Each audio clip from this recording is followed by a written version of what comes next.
Sonegar é preciso, e eu vou explicar para você por que nesse vídeo.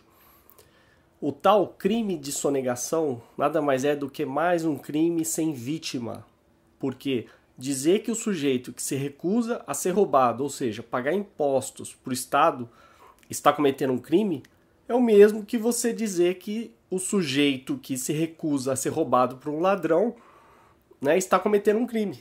Não tem lógica.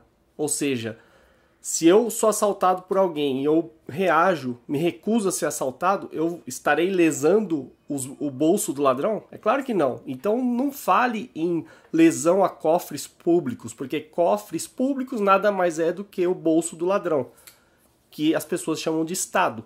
Estado nada mais, nada menos é um eufemismo para ladrão. Então, eu vou dar aqui alguns argumentos para vocês utilizarem quando alguém aparecer defendendo o Estado. Né? Um erro que se comete, todo mundo já cometeu, né? Eu já cometi, mas felizmente as pessoas podem evoluir. Então, torne algo pessoal, simplesmente torne algo pessoal. Quando a pessoa falar para você que o Estado é necessário, pergunta para ela: você seria capaz, como indivíduo, de praticar uma agressão contra a minha pessoa? Você seria capaz de, por exemplo, usar a força, a coerção contra a minha pessoa para tirar dinheiro para destinar à arrecadação de impostos? Se a pessoa falar que ela não seria capaz de individualmente fazer isso, que ela não faria isso, que ela não me agrediria para fazer isso, mas ela apoia o Estado, então ela é um covarde, porque ela não tem coragem, mas ela espera que outros façam o trabalho sujo para ela. Ou seja, não passa de um covarde. Se por outro lado ela falar que sim, que ela iniciaria agressão contra uma pessoa pacífica para arrecadar impostos, então você está falando com um ladrão. Então pergunte para a pessoa: você é um covarde ou um ladrão? Só existem essas duas possibilidades para quem defender o Estado. Se a pessoa se recusar a se encaixar em uma dessas categorias, covarde ou ladrão, então estamos diante de um cínico, né, que nega a verdade. E se a pessoa falar que não, ela não é covarde nem ladrão e muito menos cínico, então estamos diante de um psicopata, que é o que mais vemos no Estado. Né? O psicopata vai negar e deturpar toda a verdade e, enfim, tem um prazer enorme em prejudicar e agredir as pessoas. E ainda vai negar isso, né? Um tremendo de um dissimulado.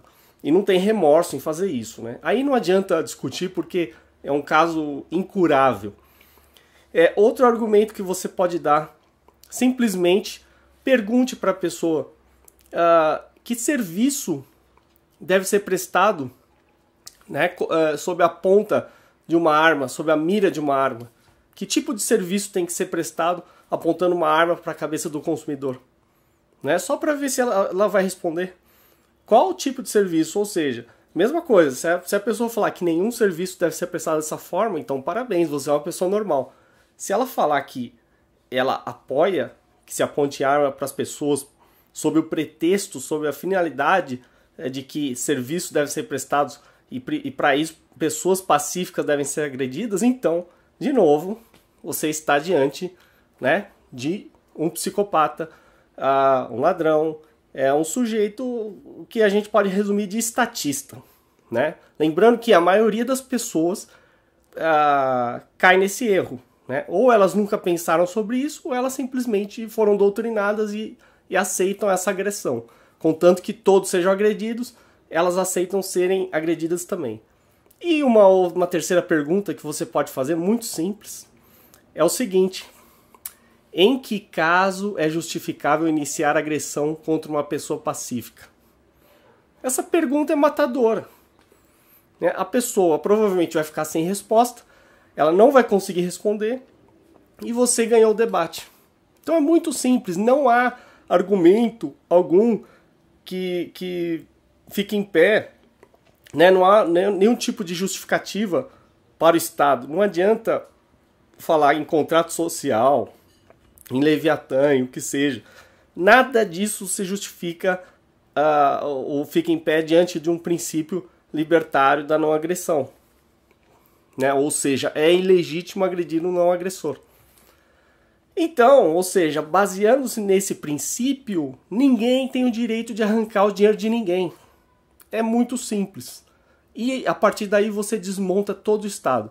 Por isso que você não deve confiar em juristas, porque os juristas são os criminalistas, né? São os que criam esses códigos penais, que eles que criam esses anteprojetos que vão ser enviados, né, para o Congresso Estatal formular as leis estatais, e eles é que são a origem do problema, porque eles é que têm essa mente deturpada de que é legítimo agredir pessoas pacíficas. Ou seja, se você sonega e consegue sonegar impostos, parabéns, você é um herói, você é mais do que um empreendedor, você está se livrando do roubo estatal. Né? Quando você vê uma notícia sobre a Polícia Federal conseguiu desarmar uma quadrilha que sonegava não sei quanto. Crime sem vítima. Onde que está a vítima? Não é? Onde está a vítima? Desde quando o ladrão do Estado é uma vítima? O ladrão é o agressor, a vítima somos nós. Então não cai nessa lorota, não cai na lorota da imprensa, que é apenas um apêndice, né? Uma extensão do Estado para justificar as ações estatais. É até engraçado falar imprensa, porque não existe imprensa realmente independente. A imprensa ela se limita a repetir a versão do Estado. Né? E quando a imprensa confronta o Estado, é nos próprios termos do Estado. Né? Não, é muito difícil você ver algum tipo de mídia que realmente peite o Estado de frente. Tanto é que as TVs e rádios são concessões públicas, então o Estado está no controle de tudo.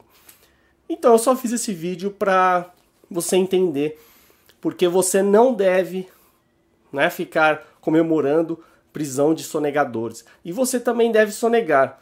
Né? Uma das formas muito simples de sonegação que o consumidor pode fazer, ou pelo menos pode ajudar a sonegação, é não pedir nota fiscal. Né? Todo mundo foi doutrinado desde criança a pedir nota fiscal, como se aquilo fosse alguma garantia de alguma coisa, e não é garantia de nada. Então, não peça nota fiscal, tenta negociar um preço menor sem nota, né? Compre do mercado negro. Perfeito. Né? Isso não vai evitar que você pague todos os impostos. Né? Ainda existem outras formas do Estado de te tributar, mas já é um começo. Né? E temos esse site que fizeram em reação ao impostômetro, o tal de sonegômetro, que é uma palhaçada, mas se são bilhões sonegados por ano, significa que é possível sonegar. Então, basta achar meios de sonegar e sonegar o máximo possível. A renda é sua, não é do Estado. Né? E, principalmente, nunca apoie agente estatal nenhum. Nenhum. Nem a polícia, nem o judiciário, nem fiscais, nem principalmente quem trabalha em Receita Federal, ninguém. Porque esses são os piores, esses são os que ajudam a perpetuar a agressão estatal. Né? Como tem um vídeo aqui que vale a pena assistir para quem não viu, do YouTube, chamado A Cadeia da Obediência, onde ele fala claramente que o problema não são os que estão no comando, o problema são os que obedecem. Né? Então, digamos assim, o sujeito que trabalha como auditor fiscal da Receita Federal diz que cumpre o seu trabalho. Bom, o soldado nazista também cumpria seu trabalho. Isso não é justificativa, você não pode usar a lógica os fins justificam os meios. Isso não existe. Você tem que viver sob um princípio, né? E de preferência um princípio libertário, né? Não agressivo. Não essa balela estatal que a gente está submetido. Então, é isso. Soneguem o máximo que puderem, né? Sempre que tiverem uma oportunidade, e evitem colaborar ao máximo com o Estado. Não colaborem em hipótese alguma e dificultem o trabalho dos ladrões estatais.